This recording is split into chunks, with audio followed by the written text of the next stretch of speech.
এই যে আমার বিরুদ্ধে প্রপাগান্ডা করা হচ্ছে এবং আমাদের অন্যান্য প্রার্থীদের বিরুদ্ধে প্রপাগান্ডা করা হচ্ছে, সেটাকে তারা ভিন্ন কাজে নিয়ে যাওয়ার জন্য তারা কাউন্টার এই ধরনের একটা ন্যারেটিভ তৈরি করছে। তো আমি আপনাদেরকে দায়িত্ব দিতে চাই, সাংবাদিক বৃন্দদেরকে, আপনারা একটু আইডেন্টিফাই করেন। সোশ্যাল মিডিয়ায় ঢুকলে, বর্তমান ট্রেন্ডিংয়ে ঢুকলে দেখতে পাবেন এই ধরনের বট আইডিগুলো কারা চালাচ্ছে, কারা প্রার্থীদেরকে বিষোদ্গার করছে। তো এটা যদি আপনারা একটু আইডেন্টিফাই করেন, একটা নির্দিষ্ট গোষ্ঠীকে খুঁজে পাবেন। তো এদের বিরুদ্ধে আমাদের প্রতিবাদ প্রতিরোধ জারি রাখতে হবে। আর এই যে দায় দিয়ে দেওয়া রাজনীতি থেকে বেরিয়ে এসে যারা অপরাধী, যে অপরাধ করছে, যে নারীকে শ্লীলতাহানি করছে, যে সাইবার বুলিং করছে, এরা হচ্ছে কালপ্রিট। তাদেরকে আইডেন্টিফাই করুন, আইডেন্টিফাই করে তাদেরকে বিচারের আওতায় নিয়ে আসুন। এটা হচ্ছে আমাদের। ওয়ালটন এখন দেশের সীমানা পেরিয়ে পৌঁছে গিয়েছে 50টিরও বেশি দেশে। ওয়ালটন, ঘরে ঘরে বিশ্বজুড়ে। একটা বিষয় হচ্ছে আমরা চাকসুতে রাকসুতে এই অস্থিতিশীল পরিবেশ দেখতে পাচ্ছি, বাকি বিষয় সেটা আসলে এই ডাকসুতে প্রভাব ফেলবে কিনা, বা আপনার মনে হয় কি আসলে ওই ঘটনা ডাকসু আসলে একটা অনিশ্চয়তার মধ্যে দিয়ে চলে যাচ্ছে? দেখেন, আমরা দেখতে পাচ্ছি জুলাই বিপ্লবের পরে প্রতি ক্যাম্পাসে ক্যাম্পাসে শিক্ষার্থীদের স্বতঃস্ফূর্ত উচ্ছ্বাস দেখতে পাচ্ছি। এবং জুলাই বিপ্লবের অন্যতম একটা আকাঙ্ক্ষা হচ্ছে প্রতিটি ক্যাম্পাসে ক্যাম্পাসে ছাত্র সংসদ নির্বাচন হয়ে যাওয়া।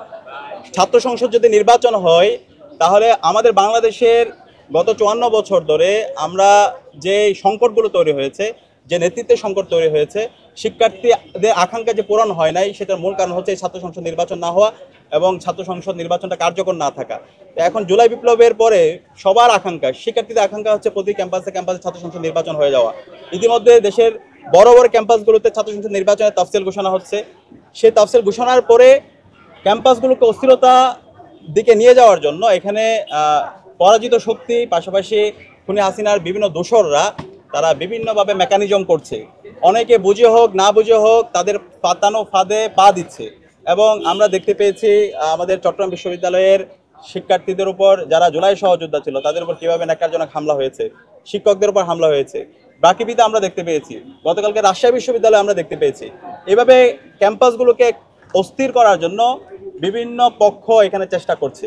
তো সে জায়গা থেকে আমরা অনুরোধ করব, জুলাইয়ে আমরা যারা সহযোদ্ধা ছিলাম, ফেসিবাদ বিরোধী আমরা যারা লড়াই করেছি, আমাদেরকে এই জায়গায় কনসেনসাসে আসতে হবে। ক্যাম্পাসে স্থিতি অবস্থা, ক্যাম্পাসে একটা গণতান্ত্রিক পরিবেশ এনশিওর করার জন্য আমাদেরকে এই সমস্ত যারা বাংলাদেশে সংকট তৈরি করেছিল, বাংলাদেশে যারা শিক্ষার্থীদের উপর নির্যাতন নিপীড়নকে বৈধতা দিয়েছিল এবং পতিত ফ্যাসিস্টদের বিরুদ্ধে তাদের শাস্তি ব্যবস্থা করার ব্যাপারে আমাদেরকে ঐক্যবদ্ধভাবে আমাদেরকে একটা কনসেনসাসে আসতে হবে। একই সাথে আমি ইন্টারিমকে জিজ্ঞেস করতে চাই, তাদের কাজ কি?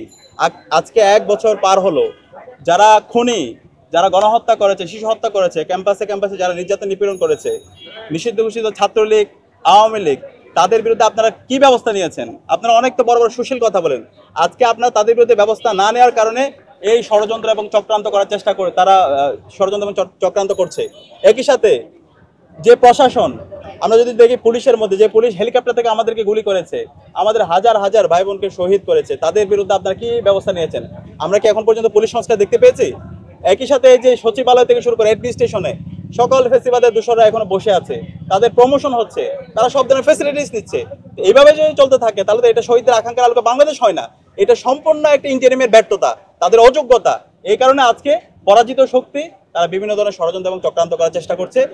আমরা যারা এই জুলাই বিপ্লবের যারা সহযোদ্ধারা ছিলাম, অনেকে না বুঝে তাদের পাতানো ফাঁদে পা দিয়ে ফেলছি।